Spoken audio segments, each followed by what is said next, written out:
నమస్తే, welcome to Leo. మనతో ఉన్నారు సీనియర్ జర్నలిస్ట్ హేమసుందర్ గారు. సార్ నమస్తే. నమస్తే అండి. బాలయ్య డ్యూయల్ రోల్, వాస్తవానికి చాలా సినిమాలే చూస్తుంటాం. దాదాపు ఒక 18 సినిమాలలో డ్యూయల్ రోల్ పోషించారని, రాబోతున్న సినిమా కూడా డ్యూయల్ రోల్ అని చెప్పేసి అయితే కొన్ని కథనాలు అయితే వస్తున్నాయి. కానీ ఎవరి డైరెక్షన్లో డబుల్ రోల్ రాబోతుంది, ఈ డ్యూయల్ రోల్ అనేది ఏ సినిమాలో ఉండబోతున్నాయి దానిపైన ఆసక్తికరంగా అయితే చర్చలు నడుస్తున్నాయి. వాస్తవంగా డ్యూయల్ రోల్లో నటించినటువంటి సినిమాలు మ్యాక్సిమం బాగానే ఆకట్టుకున్నాయని చెప్పుకోవచ్చు. సో ఇప్పుడు ఈ తరానికి ఇప్పుడు ట్రెండ్ మారిన తర్వాత కూడా డ్యూయల్ రోల్ యాక్సెప్ట్ చేస్తారా బాలకృష్ణ గారికి సంబంధించి? ఒకవేళ ఎవరి డైరెక్షన్లో రాబోతుందంటే ఏం చెప్తారు? అసలు అప్పుడెప్పుడో వచ్చినాయి కానీ చాలా సినిమాలో ఇప్పుడే రావాలని చెప్తాను నేను. ఎందుకంటే ఒక పాత్ర ఏజ్డ్ పాత్ర ఉంటుందండి, ఒక పాత్ర యంగ్ పాత్ర ఉంటుంది.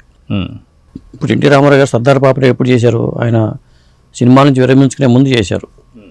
ఒక పాత్ర చాలా హెవీగా ఉంటుంది. జస్టిస్ చౌదరి కానీ, యంగ్ ఎన్టీఆర్, మరి వృద్ధ ఎన్టీఆర్, అలాంటి పాత్రలు చాలా వచ్చినాయి. ఎన్టీ రామారావు గారి సినిమాల పరంగా చూసుకుంటే ఎప్పుడు కూడా నటనకి స్కోప్ ఎక్కువ ఉంటుంది పెద్ద పాత్రల్లో. యంగ్ పాత్రల్లో పాటలు ఈ ఫైట్లు తప్పితే వేరే ఉండదు, నటనకి స్కోప్ ఉండదు. అందువల్ల చాలామంది ఏంటంటే ఒక ఈ మధ్యకాలంలో ఇది ట్రెండ్గా మారిపోయింది. రజనీకాంత్ ఏజ్ తగ్గప్పుడు ఉన్నప్పుడు రజనీకాంత్ కూడా జైలర్ల పాత్ర చూసుకోండి, వాళ్ళు మళ్ళీ యంగ్ పాత్ర చేయాలంటే చాలా ఇబ్బంది అవుతుంది. ఒక ఏజ్డ్ పాత్రలతోనే ఎక్కువ పేరు వస్తూ ఉంటుంది. కాబట్టి నేను అనుకోవడం ఏంటంటే ఇప్పుడు మల్లేని గోపీచంద్ సినిమా షూటింగ్ దశలో ఉంది. దాంట్లో ఒక పాత్ర ఉందా రెండు పాత్రలు ఉందా తెలియదు. అలాగే కొట్టాల సినిమా ఓపెనింగ్ కాబోతుంది, దాంట్లో ఎన్ని పాత్రలు ఉన్నాయో తెలియదు. మరి ఈ రెండు కాదని చెప్పి వార్తలు వస్తున్నాయి. ఈ రెండు కాకుండా ఇంకోటి ఏంటంటే వివేక్ ఆత్రేయ డైరెక్షన్లో వచ్చే సినిమా, దాంట్లో బాలయ్య డ్యూయల్ రోల్ చేయబోతున్నారు అనేది మనకు వస్తున్న టాకు. ఈ రెండిట్లో మనకు అవి తెలియలా. కాకపోతే వివేక్ ఆత్రేయ సినిమాలో మాత్రం ఆ కథకి స్కోప్ ఉంది, అందువల్లే ఆ సినిమా ఉందని మనకి వార్తలు వస్తున్నాయండి. అయితే గతంలో మనం చూసుకుంటే బోయపాటి గారి దర్శకత్వంలో అటు లెజెండ్ కావచ్చు లేదా అఖండ కావచ్చు, దీంట్లో కూడా డ్యూయల్ పాత్రలే. ఆ డ్యూయల్ పాత్రలు అన్నీ కూడా అలరించాయని చెప్పుకోవాలి. సో ఒకవేళ రాబోతున్నటువంటి అన్నీ కూడా మనం చూసుకుంటే మల్లేని గోపీచంద్ గారిది మహారాజు పాత్ర అని చెప్పేసి అన్నారు, అది కాస్త వెనక్కిపోయింది. తర్వాత మాఫియా డాన్ అన్నారు. సో డాన్కి సంబంధించి కొంత స్కోప్స్ అయితే ఉన్నాయని చెప్పేసి అనుకోవచ్చు. ఇలా వివేక్ ఆత్రేయ కావచ్చు, లేదంటే చాలామంది ఏదైతే మన కొరటాల శివకు సంబంధించినటువంటి ఒక సినిమా కావచ్చు. నిజంగా దీంట్లో అంటే దాదాపు ఒక 5 సినిమాలలో కనీసం ఒక 2 సినిమాలలో డ్యూయల్ పాత్ర ఉండే అవకాశం ఉందంటారా? రాబోయే సినిమాల్లో ఖచ్చితంగా ఇప్పుడు అఖండాలో ఉంది, ఆయన అఘోర పాత్రతో పాటు యంగ్ పాత్ర కూడా చేశారు. అలాగే మరి ఆయన డ్యూయల్ రోల్ చేసుకుంటే చరిత్రలోకి వెళ్తే ఫస్ట్ సినిమా రాఘవేంద్ర గారితో అపూర్వ సహోదరులు, ఆ సినిమా అంతంత మాత్రంగా ఆడింది, పెద్ద హిట్ అని చెప్పడం లేదు. ఆ రోజులో ఫ్లాప్లు ఉండేవి కాదు కాబట్టి అది ఫ్లాప్ కాదని చెప్పలేము, హిట్ అని చెప్పలేము, అబోవ్ యావరేజ్ అనుకోవచ్చు అపూర్వ సహోదరులు. ఆ తర్వాత సింగత శ్రీనివాసరావు గారు 369 చేశారు, అది ఇచ్చే 369. అందులో శ్రీకృష్ణ దేవరాయలుగానే ఉంటారు, మరి కృష్ణకుమార్ పాత్ర ఆ పాత్రలోనూ కనిపిస్తారు. అది బ్లాక్ బస్టర్ హిట్. ఇక అది ఒక సెంటిమెంట్గా మారడమో తెలియదు కానీ మరి చెన్నకేశ్వరరెడ్డి వివేక్ వినాయక్ది డ్యూయల్ రోల్. ఆ తర్వాత మరి వివేక్ వినాయక్ తర్వాత ఎక్కువ క్లిక్ అయింది బోయపాటి గారు. సింహ కానీ, లెజెండ్ కానీ, అఖండ కానీ ఇవన్నీ కూడా డ్యూయల్ రోల్సే. మరి ఇట్లా చూసుకున్నప్పుడు మల్లేని గోపీచంద్ వీరసింహారెడ్డి డ్యూయల్ రోల్, ఇది ఒక సెంటిమెంట్గా కూడా మారిపోయింది. అంటే 18 సినిమాలు ఆయన డ్యూయల్ రోల్ చేసిన దాదాపు 10-12 సినిమాల దాకా హిట్లే ఉన్నాయి. అందువల్ల అది ఒక సెంటిమెంట్గా కూడా మారింది. ఎక్కువ డ్యూయల్ రోల్ చేయడానికి కారణం ఏంటంటే నటనకు అవకాశం ఉండటం ఒకటి పెద్ద హెవీనెస్ ఉన్న పాత్ర ఒకటేమో యంగ్ పాత్రతో. ఇప్పుడు వచ్చే భవిష్యత్తులో కూడా ఎక్కువ అవే వచ్చే అవకాశాలు ఎక్కువ ఉంటాయి. సో ఇలా చూసుకుంటే వెళ్తే దాదాపు అలాంటి క్యారెక్టర్స్ ఒకవేళ మెయిన్ మెగా హీరోస్ ఎవరైతే ఉన్నారో, అటు చిరంజీవి గారు కావచ్చు, వెంకటేష్ గారు కావచ్చు, లేదా నాగార్జున గారు కావచ్చు, వారెవరు కూడా అంటే ఇన్ని రోల్స్ చేస్తున్నటువంటి ఈ కాలంలో అయితే లేదు.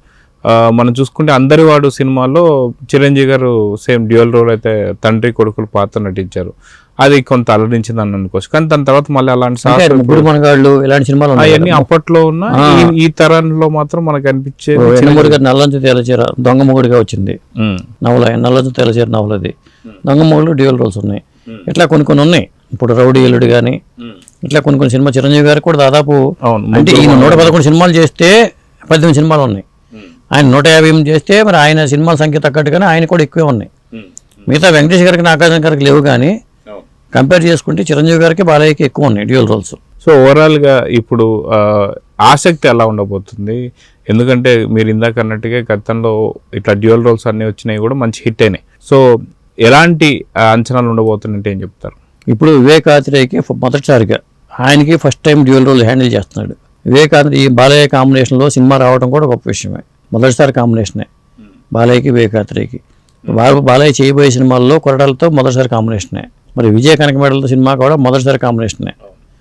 ఎటు వచ్చి గౌతమపుత్ర శాతకర్ణి చేశాడు కాబట్టి క్రిష్, రేపు ఆదిత్య 360 చేస్తే అది కాదు. కానీ జనరల్గా అయితే మళ్ళీ మొదటి కాంబినేషన్లో ఉన్న సినిమాలు ఎక్కువ ఉన్నాయి. అంటే కొత్త ప్రయోగాలకి బాలయ్య అవకాశం ఇస్తున్నారు. ఇప్పుడు వివేకాత్రేయ సినిమాతో కాకుండా ఇంకా రాబోయే సినిమాల్లో ఎన్నింటిలో డ్యూయల్ రోల్స్ ఉండేవి చెప్పలేము కూడా. ఇప్పుడు కొరటాల శివలో సినిమాలో లేదని చెప్పలేము, మల్లేని గోపించ సినిమాలో కూడా డ్యూయల్ రోల్ లేదని చెప్పలేము. మరి వీరసింహారెడ్డిని డ్యూయల్ రోల్తో హ్యాండిల్ చేశారు కదా, కాబట్టి చెప్పలేమండి అది. సో ఆదిత్య 369 ఏదైతే సినిమా ఉందో దానికి సీక్వెల్గా రాబోతున్న 999 మ్యాక్స్ ఏదైతే ఉందో అది క్రిష్ గారి డైరెక్షన్లో రాబోతుందని చెప్పి సమాచారం అవుతుంది. కానీ గతంలో మీరు ఇందాక అన్నట్టుగా ఆదిత్య 369లో డబుల్ రోలే, అటు శ్రీకృష్ణదేవరాయల పాత్ర ఒకటి ప్లస్ అదే కృష్ణకుమార్ పాత్ర ఒకటి. సో ఇప్పుడు మళ్ళీ సీక్వెల్ రాబోతుంది కాబట్టి ఈ సీక్వెల్లోనే డబుల్ రోల్ ఏమైనా ఉండబోతుందా, లేదా మోక్షజ్ఞ ఏమైనా కనిపించబోతున్నాడా అంటే ఏం చెప్తారు? అంటే సీక్వెల్లో అవకాశం లేదనుకుంటున్నాను నేను. ఎందుకంటే ఆయన అంత టైం కేటాయించే అవకాశం కనపట్లా. ఎందుకంటే మోక్షజ్ఞని ఎలివేట్ చేయాలి కాబట్టి దాంట్లో తరుణ్ చేసిన పాత్ర ఏదైతే ఉందో ఆ పాత్రనే ఎలివేట్ చేస్తారు. ఇక కృష్ణకుమార్ పాత్ర ఏంటంటే ఒక సైంటిస్ట్ పాత్రగానో లేకపోతే ఏదో అట్లా మిగిలిపోయే అవకాశం ఉంది. ఇప్పుడు టీనో ఆనంద్ చేసాడు ఆ సైంటిస్ట్ పాత్ర ఒకటి, టైం మిషన్ తయారు చేసిన పాత్ర. అట్లా అది అవకాశం తీసుకునే ఆ పాత్రను మలుచుకునే అవకాశాలు ఎక్కువ ఉంటాయి. డ్యూయల్ రోల్కి అవకాశం లేదు 369లో. మరి సంగీతం శ్రీనివాసరావు గారు మరి ఆ కథలో ఇన్వాల్వ్ అయ్యారు కాబట్టి ఇది ఎలా ఉంటుందో చెప్పలేం. కానీ అయితే ముందు ముందు కూడా బాలయ్య ఏజ్డ్ పాత్రలు ఎక్కువ వచ్చే అవకాశాలు ఉంటాయి. ఇప్పుడు ఎందుకంటే మనకి ఏఐ వచ్చిన తర్వాత యంగ్ హీరోలు చూపించాలనుకుంటున్నారు కానీ అది అంతగా క్లిక్ అయ్యే దాఖలు తక్కువ ఉన్నాయి.